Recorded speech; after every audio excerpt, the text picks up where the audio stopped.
सामा खेले गैला गोधन भय के आंगन ए सामा भौज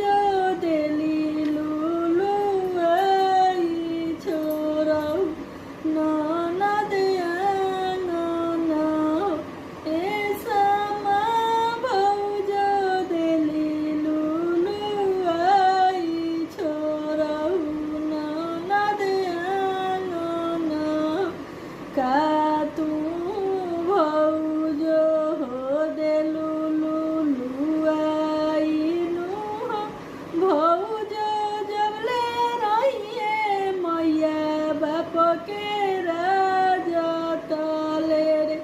सामा खेलब भौज छूटी जाइए मैया बाप के राज छोड़ब तोहरो आंगन आतना बचन जब सुनले